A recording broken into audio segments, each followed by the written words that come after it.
Hi, everyone, and welcome to a very special Talking Some episode with Stephanie here. Welcome, Stephanie. Hi, thank you for having me. All right, so for those of you who don't know you, which is pretty much everyone, I think, you were my client, I believe, in Bedtime a while ago, and if I remember correctly, I had asked you if you wanted. No, that's not it. You actually sent me something that you thought were helpful, and then I was like, "Do you want to be a guest on the channel?" That's what happened, right? That's right. That's All right. right. So again, welcome, and actually, just tell us your story of how you started having trouble sleeping. Um, so it started when I was in graduate school. I'm a psychologist, and I went into graduate school for clinical psychology.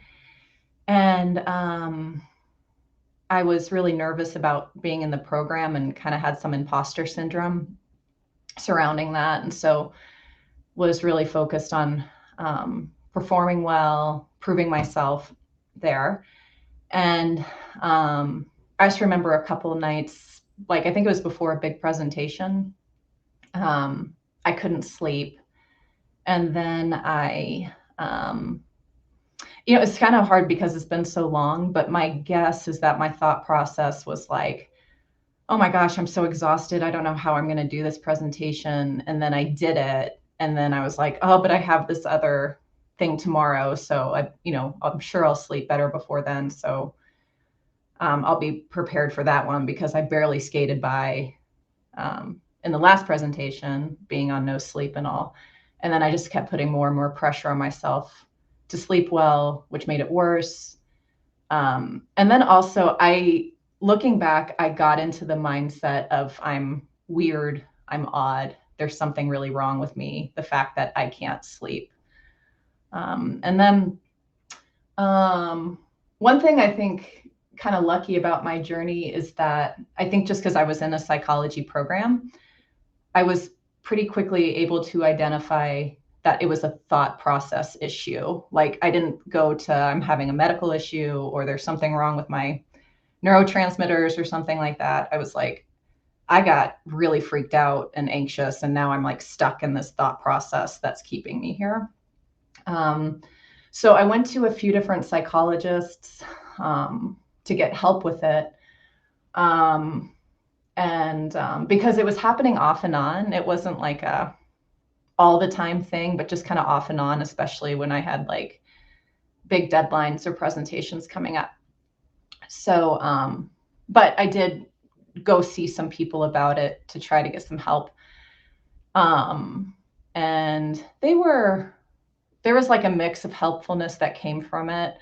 But for the most part, people didn't have a lot of specialized training in sleep. Um, and so, like, I remember when, like, the first person I saw, they said something like, you know what, you're just not going to sleep tonight. You're not going to sleep, which was very, like, kind of paradoxical, I think. Like, I think was her approach to it, like, trying to tell me to, like, stop taking the pressure off yourself to sleep. And so I was like, okay, I'm just not going to sleep. So, which that was kind of helpful. Like, it helped kind of solidify it was something with my thought process that was going on. And she was identifying that I was kind of getting in my own way somehow. Um, so God, I hope this is not too long. This is kind of interrupt me anytime if you want to No, jump in. this part is really helpful. Yeah. Okay. Um, and so yeah, saw some people off and on. And then I think I just, for the most part, it would just ebb and flow with how bad it got. And it never, like, I think I just learned to live with it. And I had so much going on in life with work and grad school that I didn't want to take the time to do a more intensive treatment or like intensive deep dive into figuring out how to improve it. So I just kind of got by over the years, even though there were times of like a lot of suffering and pain and fear.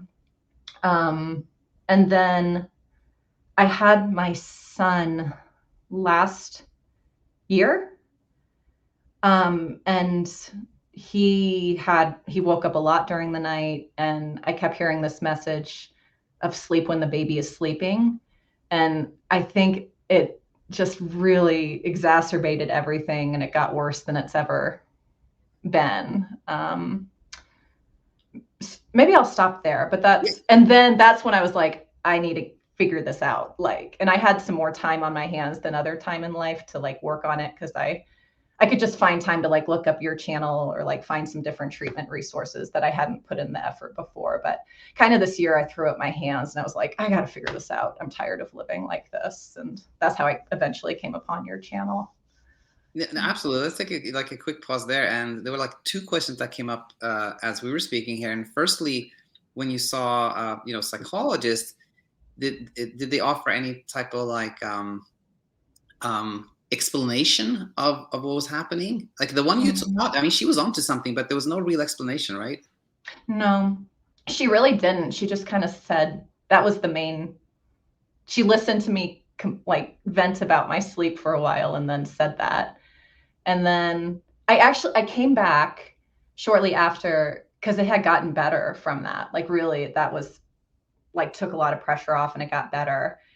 And then I felt better. And then she had kind of like an abrupt style. Like my sleep got better in the short term at least. And she was like, okay, I think we're done here. And then just kind of ended therapy with me, I remember. So I think she was trying to get me out the door, which now I'm trying not to take too personally. But yeah.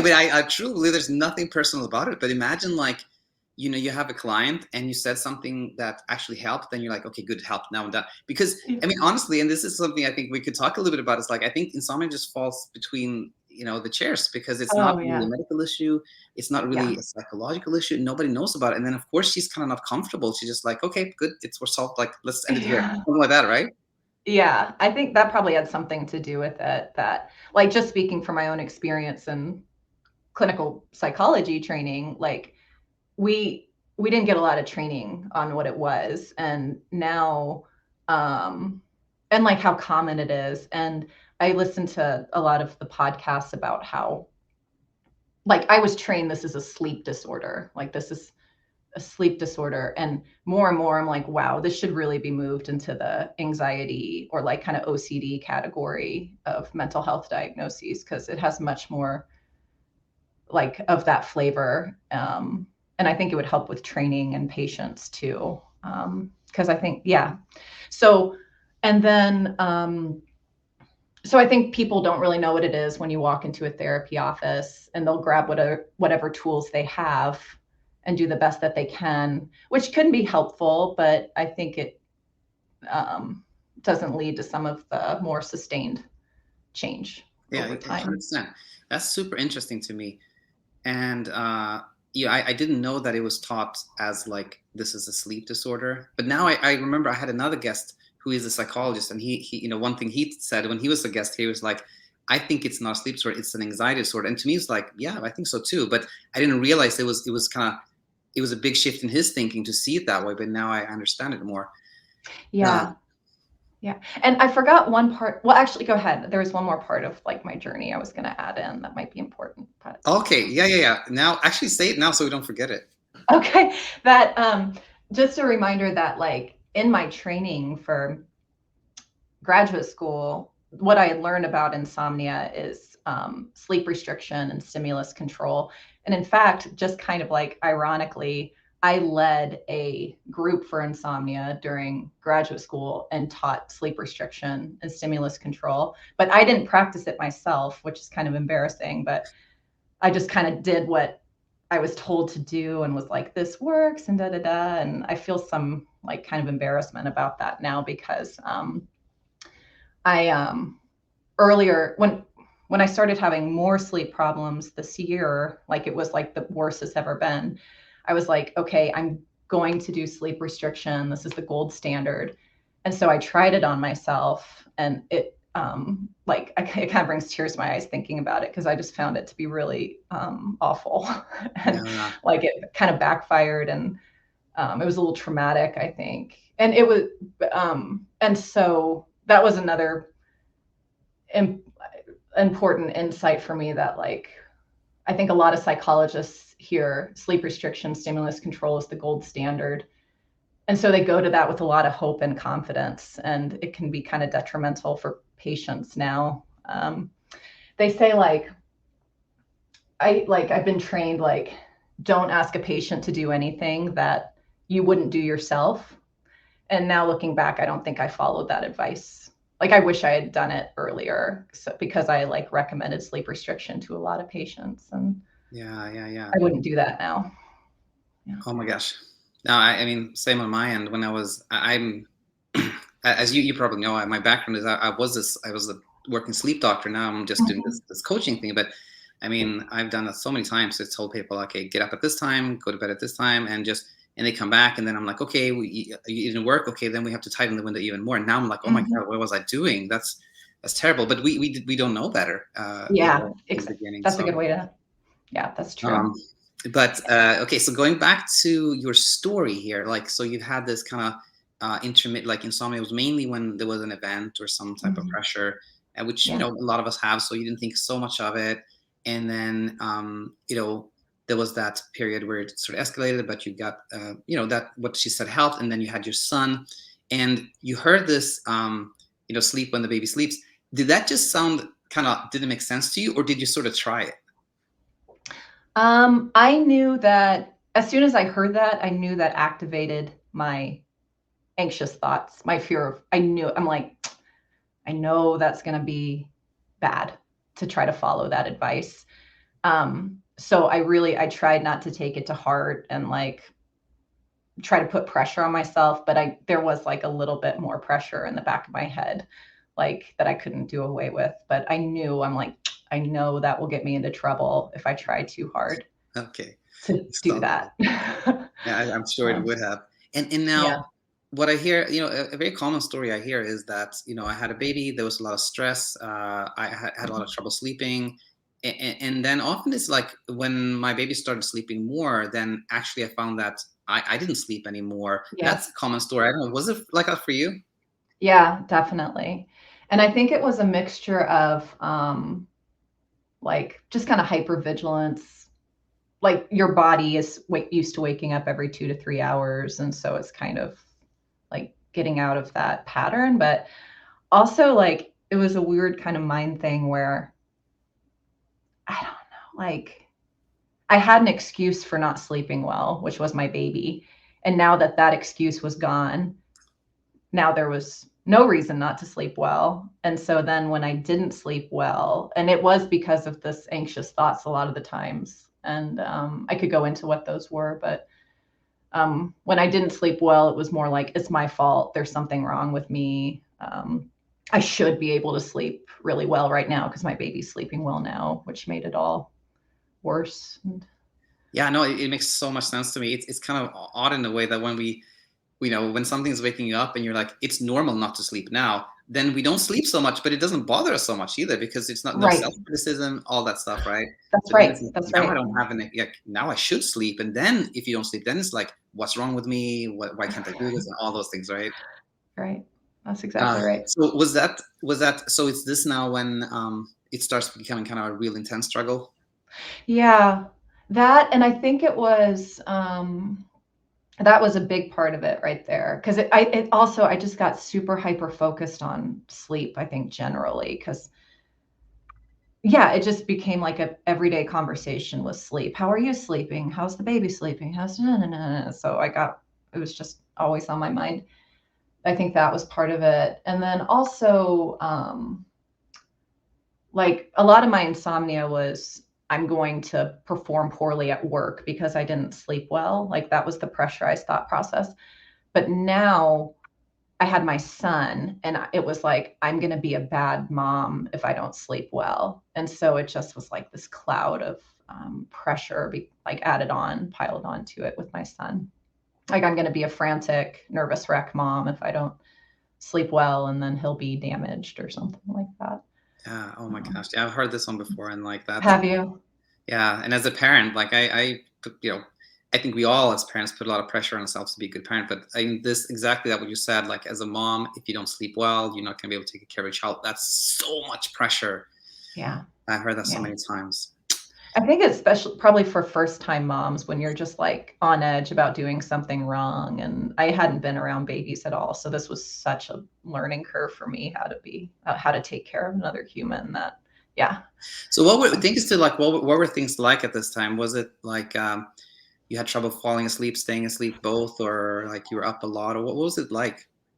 It was trouble falling asleep, and like I would, oh my gosh, it's kind of crazy to like this like journey. Like I know the way I'm saying it right now makes it feel like it was like a quick chapter of my life, but there was so much like um it was or no, and it is still in my life. I shouldn't say that. Like I had a speed bump is what I call it last week, in fact. But so I don't feel like immune right now. I feel more like I haven't looked at the chart in a while that you had for like what the process of recovery is like, but I'm not at the end by any means. But it was a lot of not being able to fall asleep at night. And then I would be in bed for like 20 or 30 minutes. And then, oh, like probably the worst thing was that I'd feel myself start to drift to sleep. And then I'd notice that I was drifting to sleep. And then I'd be like, oh, and then I'd be like, oh crap. Like I lost it. And just kind of chasing it, and then losing it, and the falling asleep piece. And so then I just kind of sit.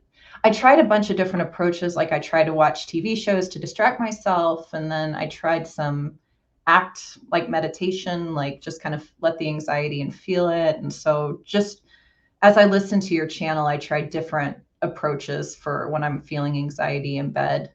Um, the one that I almost always fell to was going to the couch, and then I'd fall asleep pretty easily on the couch and sleep there the rest of the night, essentially. All And right. then one of the questions to you was, I remember along the way was, I was so tired of falling asleep on the couch because I missed my husband. And I miss sleeping next to him. And I remember that's the time when I reached out to you and was like, what do I do about this? And yeah. Was that the time you signed up for bedtime, or we were already working and you asked me about it? Um, Now I can't remember. I think we were already, and I didn't stay. I don't know how you can edit this out. I don't know, but I stayed on bedtime for about like I didn't stay on there for horribly long. I think because I had done a lot of work. I got a little stubborn, I think, along the way where I was like, I'm going to figure this out on my own. Um, but yeah, I think that was already, I had signed up by that point, if I'm remembering right. Okay, I think so too. And okay, and now and we can talk. We should maybe we'll go back to that topic of the couch later. But just kind of a big picture. And by the way, one thing I want to say is that I appreciate how you're saying that this is not like, this was a big part of my life. Now I think less so, but I think it's so important for everyone who listens, because here we often shorten down a process that was a year, maybe 2 years, maybe longer, into like Yeah. a 45-minute episode. And for everyone who's listening, like it is a real process. It's a Yeah. lot of learning about yourself, learning about sleep that leads to things getting easier. Just so I appreciate you bringing that up. But so when did when did things start to kind of click and maybe get easier? You start having some understanding. It was when I found your channel, which hopefully that's great to hear. Like it really was like, oh my God, someone like gets it. And because it was so isolating. And like I have 3 self-help books on insomnia in my office that I read along the way. And it was just kind of, I think it like kind of got it, but it still felt like kind of dry. And this was like the first one I was like, oh my gosh, there's other people out there, and people that understand what it's like to be in that space and the isolation of it and things like that. So, and then I got your book, Set It and Forget It, and read that. And I was like, oh my gosh, that makes so much sense. And then I started to implement some of that. And then another big thing was listening to people, like listening to these interviews. Um, I can't remember the few of them that was like, oh my God, like, yes. And then whenever they said something that worked for them, I would look into it. If I like sounded like it really resonated with me. And then it had like, and there have been, I get like some enlightenment, I guess would probably be the way I put it, like a little enlightenment. And then I'd kind of go kind of ride that for a while, and then I'd have a speed bump and I go, like, I really appreciated your, I think you said, is kind of like not totally, like, you open the hood of the car and kind of look at it a little bit, but you don't like really get into it. And so I think I just kind of kept opening the hood of the car a little bit and doing a little bit of work. And it's just, it's been lately that I'm like, okay, I'm really like starting to understand the mechanics of it. And now I'm kind of losing my train of thought, but it's been, maybe this is the take home message to the point you said. I like, it takes, at least from my case, and I think I'm kind of, I considered myself like these thought processes were really solidified in my head. Like it felt very concrete in there. And so I think it took a lot of time for me to get more flexible in my thinking. Like I had to do a lot of like digging, because I don't think one tool is going to, or one, I don't think one thing is going to work for everybody. It's just people are too complicated, and you kind of have to find the little bits that work for you and chip away along the way, which is kind of like frustrating and disheartening, but also hopefully is a hopeful message that it just takes time to find the right thing. Yeah. Absolutely, and now I think this is, so good that you brought this up, because I think this is something really practical and helpful for everyone. Which is, what can you mention what were some of the kind of ideas you had that you realized were very rigid and that you sort of had to make more flexible, if you will? That I'm weird, that there's something wrong with me, that I'm abnormal, that I'm a nervous wreck. People are going to think, people are going to know I haven't slept well and think I'm a nervous wreck. Like, especially I think when it came to patients, like they're going to see that I haven't slept well and that I'm a nervous wreck. And then they're going to be like, my therapist is crazy, and then leave. And so I had that. My, I, and that was kind of exacerbated by my husband. Um, he, when I talk about my sleep issues, he just doesn't, it doesn't register for, like, he just, I don't know how to say it. He doesn't put any pressure on himself about sleep, and usually falls asleep pretty easily. And so I'd compare myself a lot to him, and that didn't help anything. Doesn't help. I still do it sometimes. So that was a big one. Like, I'm weird, I'm odd, I'm a nervous wreck. And then, another one was like, I'm going to be like, oh gosh. I think maybe something like, if I don't sleep, then I'm gonna like do something like work. I'm not gonna be able to work at all. Something like that. I won't be able to work at all. I'm not going to be able to like make any sense. I'm not going to be able to empathize well with my patients because I'll be too tired.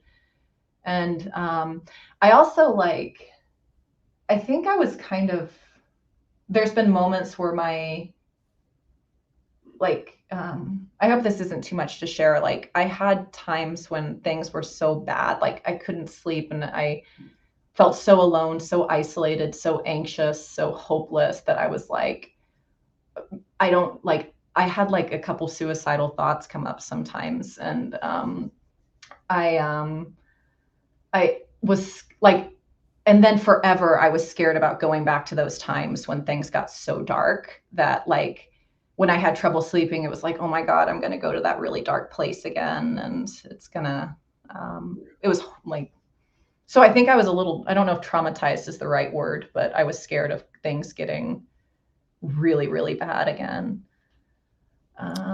There's probably more, but that's a lot. Oh, and I appreciate you sharing this, because there's so many people that have exactly those thoughts and ideas, and hearing you say this is going to be like, oh, I'm not the only one. It just helps so much. That's It good. helps so much. I think it's kind of a natural, like when you can't find any solution to your problem and you try and try things and it doesn't work, it's kind of a natural thing for Yeah. the brain to come to, like, how are we going to get out of this? But it is, I do think it's like it's not based on reality thinking. It's not hopeless, even though it might feel like that at the time. And let me ask you this: like, when you sort of saw that, okay, I have these thoughts, had them for a while. They're maybe somewhat entrenched, and I think they're not helping me. For me, usually what I often tell my clients is just that the first step is just being aware of them and being aware that they're Yes. not helpful. That alone often leads to them kind of softening, if you will. Was that something that helped you, or was there other things that were helpful to you? Yeah, I think having some awareness, like, let's see. Um, there were times I could take a step back and say, like, this is not reality based. Like, I mean, I would look at like all the times I went to work without sleeping, and it turned out fine. Like I'm fine. Like at work, I'm fine. Like I was never fired. I was never written up. Like historically, I would say I've done well at my jobs. And so I think I would like have enough data going where I'm like, those thoughts aren't like totally accurate, at least. They're not true. But there were a lot of times, and this is when I had the speed bumps, where I really believed those thoughts. Like they felt so true. And I think like a different approach is needed for how connected and identified you are with the thoughts that you're in. Um, so taking a step back and labeling it as like, this is my fear brain. It just needs to do its thing for a while. Just kind of let it ride, and just kind of observing it as that, I think has been really, really helpful. And then when I'm super identified with the thoughts, um, one thing that I'm really working on lately is like not going back to like some of the self-compassion things that you do. Like I try to tell myself like it's normal. My brain is just trying to do its job, and I need to let my fear brain have its moment in the light. Like for whatever reason, it really needs to be really, really loud right now. And so I kind of just trust the process that it needs to be on, like these thoughts need to be stronger right now until I get some data for them to go offline again. And I kind of trust I'm going to get some data that they're going to go offline again. And maybe just one more thought. I know that was a lot too, but one thing I met with, I have to give her a shout out. I met with Coach Elena. Um, Yeah, yeah, on yeah. and You had a session with her, or you talked to her? Yeah, yeah. I hope that's okay to give her a shout Yeah, out on this. absolutely, absolutely. Oh my gosh, she was really like I think I had done a lot of my own work, but she just kind of solidified a few things where I was like, oh my gosh, like that was really helpful. Like one of them was like she said that like what you'll have like, let's see, how do you say this? You're gonna have a new type of like, oh my gosh, like when insomnia comes up in a new situation, like when I had my baby, like it makes total sense where like your fear and anxiety is going to kick online because this is something new. Like, yeah, we maybe have gotten over the work performance stuff in the past, and we've gotten over like, or we've gotten better. We believe we'll do okay at work. Like that's not as scary anymore. But now you have a baby. Like this is different. And so it makes sense that my fear will go off again. Like this is a whole new threat. Like, and it needs to learn. It needs some time to learn and get some new data that it's actually fine. Like there's not really a threat there. And so it gave me some patience with the process when I have a speed bump again, of like my brain just needs some time to learn that it's safe and it's okay.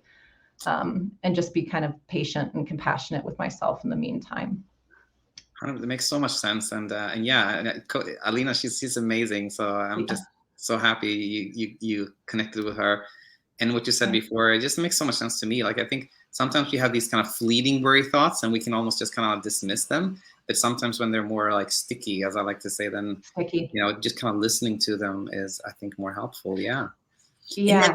let's go back to the couch. So I Okay. remember us having conversations about that, and I think my general thing I say to people when they're sleeping on a couch or a spare bed or an extra room is that it's much of it is about like that conflict. That if theoretically, if someone was like, I have no judgment whatsoever about sleeping on a couch. It's totally fine, and I can do it for the Mhm. rest of my life.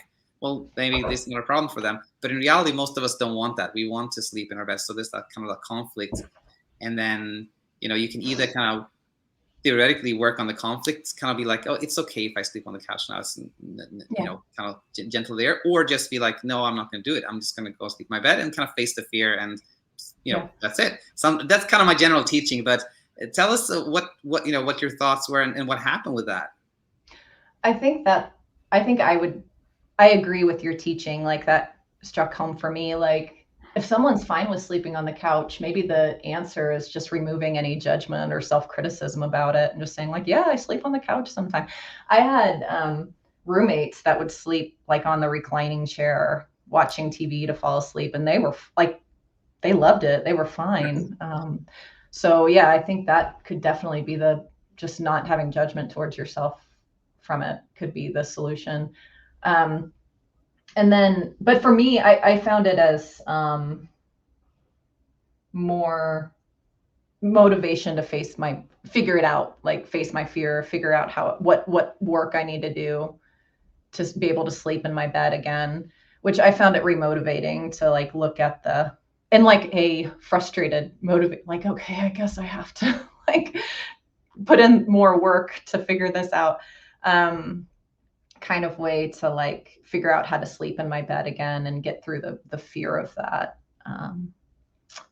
Yeah, I'm not sure if I answered your question, but your approach aligned Yeah, no, I well. think Yeah. you answered, in terms of like your thoughts around it. But what happened? Like, what actually happened? Oh, what happened? So uh, let's see. I'd say like it was now I'm not scared to sleep in my, how do I say this? It's not unpleasant to be in bed awake anymore. So I think it like led me to face how do I be in bed and figure this out that it's not scary anymore, which I could talk about how I did that. When I had my speed bump last week, like over the past 2 weeks, I did sleep on the couch a couple of nights, and it was kind of a. So I would say wait, like I was sleeping on the couch quite a bit, and now it's like it's very sporadic, and for me it's kind of a sign that I need to do some work and some more education and some like it's yeah, it's a sign that I'm overwhelmed or something. It's less that's yeah, it's less common now, I guess.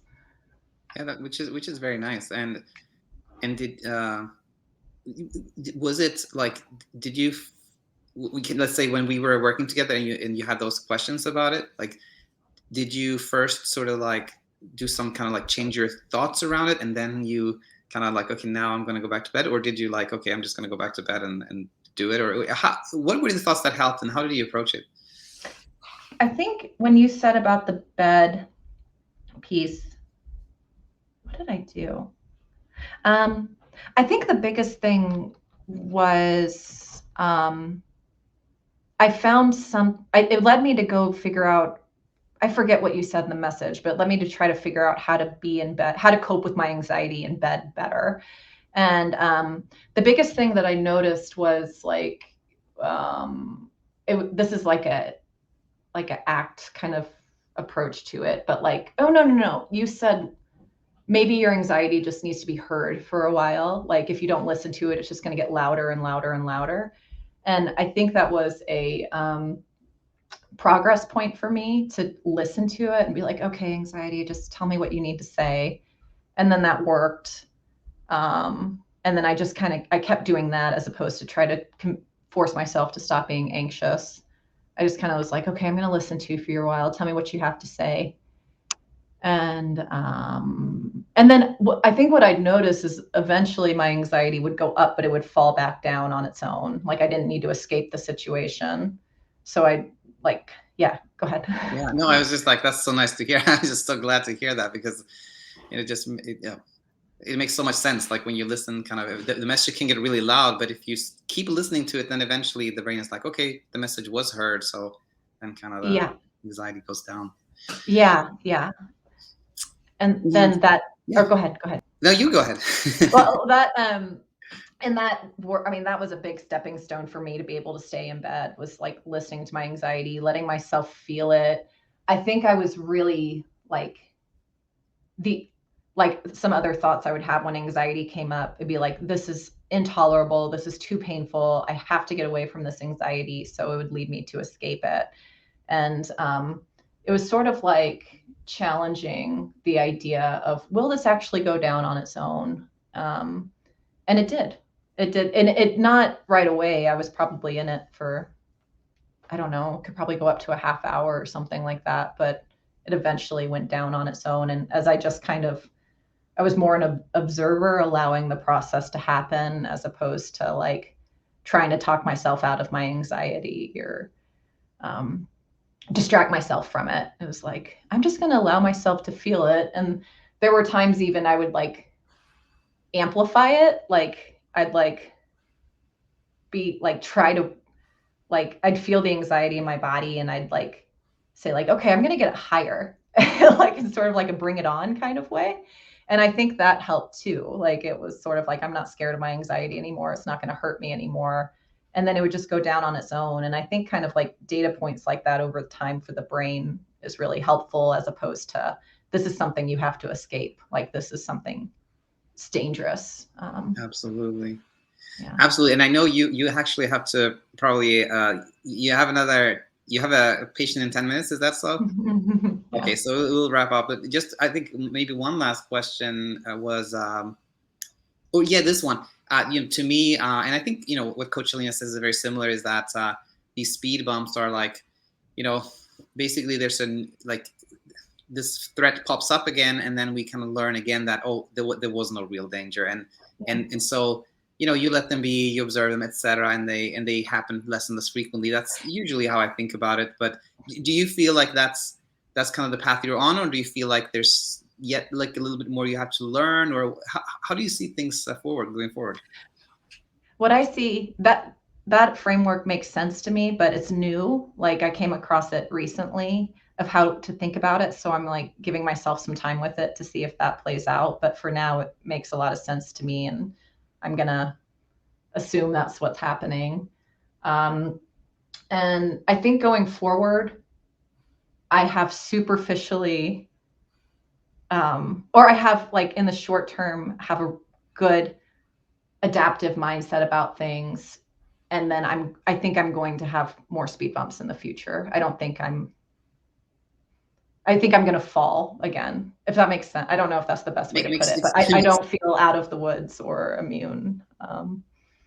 No, But I feel like it makes so much I'm sense to me, and I'm always so encouraged when people say exactly what you said, actually, because it's when somebody says, okay, this is it, I'm done, I'm no more speed bumps. Then then there's that resistance, the unwillingness to have some discomfort that creates more struggle. But when somebody's like, I'm probably going to have more speed bumps, and it's not going to be nice, but I'm going to learn from them. Then that okay, this person is on a nice trajectory. It's going to be bumpy, but it's going to be calmer and calmer for sure. Yeah, yeah. And maybe if you interview me during one of the speed bumps, you'd see like I have times of like hopeless thinking and oh my gosh. And so maybe I should email you and be like, we should do an interview during my speed bump so you can see how painful it gets.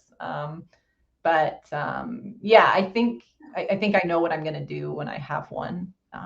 Yes. And yeah, In all seriousness, I think it'd be really helpful for the community to see that, and hopefully helpful to you too. yeah, But also in all seriousness, like it would be super nice to connect in, like, I don't know, 6 months, a year, because there's so many other thoughts. There's so much I would like to talk about in terms of like, you now having patients with insomnia, and how your approach to that is, and that's another very yeah. interesting, fascinating topic. Yeah, yeah. I actually I know we have to go, but I've promoted this site on like my professional listservs, because now, like, I think if I had a patient coming to me with insomnia, I'd be like, I think I can help and guide some things, but really go over here, because I think Alina and Daniel and that community has it more figured out than I do right now. Oh, So, you're definitely on the path to seeing things very, very clearly. And so, yeah, I want to say thanks so much for coming on, Stephanie. It's been super yeah, helpful. thanks for the opportunity. All right, we'll be in touch. Okay, bye now. Okay, bye.